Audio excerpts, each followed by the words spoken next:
মৌলভীবাজারে আকস্মিক বন্যায় মনু ও ধলাই নদীর বাঁধের 3টি অংশ ভেঙে অন্তত 25টি গ্রাম প্লাবিত হয়েছে। এতে সঠিক সময় বাঁধের কাজ না করায় বন্যার জন্য পানি উন্নয়ন বোর্ডকে দুষছেন স্থানীয়রা।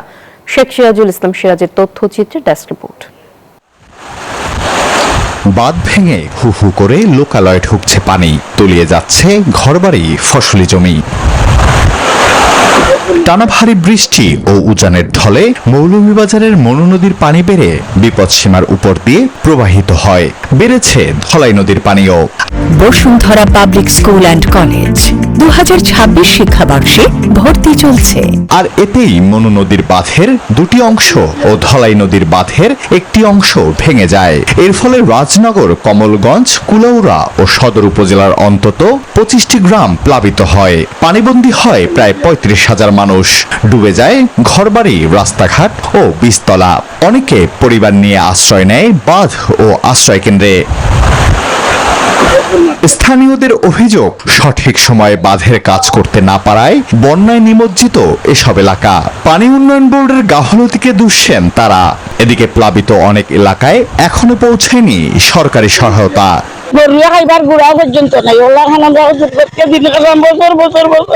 পানি পর্যন্ত বা কোনো গোলা পানি পর্যন্ত আছে, বড় যা আছে যাবতীয় নষ্ট হইয়া গিয়াছে। আমরা তো কোনো এখানে যাইছি, কোনো খোঁজ খবরও নেন না। এদিকে মনু ও ধলাই নদীর 10 থেকে 15টি স্থান ঝুঁকিপূর্ণ রয়েছে। এসব স্থানে নতুন করে ভাঙন ঝুঁকিতে স্থানীয়রা। অনেক গড়ের ভিতরে আছে, আমরা গিয়ে দেখছি, দেখা ছাড়া আর কেউ কিছু করার মতো নাই। সবার বাড়িতে পানি, মেম্বারও নাই, চেয়ারম্যানও নাই, পানিয়ে ডুবাইল, কত মানুষ না খাইয়া আছে, কত মানুষের অবস্থা খুব খারাপ। বন্যা দুর্গত এলাকা ও বাঁধের বর্তমান অবস্থা পরিদর্শনের পাশাপাশি ক্ষতিগ্রস্তদের মাঝে ত্রাণ বিতরণ চলমান রয়েছে বলে জানায় প্রশাসন। আগামী 15 থেকে শুকনো খাবার প্রায় 2,000 পরিবারকে আমরা বিতরণ করব এবং আমি আহ্বান করব যারা বিত্তবান মানুষ আছেন তারা আপনারা এই মানুষের পাশে এসে দাঁড়াবে। তাদেরকে বিভিন্ন আশ্রয় কেন্দ্র জায়গায় তাদেরকে স্থানান্তর করা হয়েছে এবং তাদের সার্বিক সহযোগিতার জন্য প্রাথমিকভাবে শুকনো খাবারের প্যাকেট,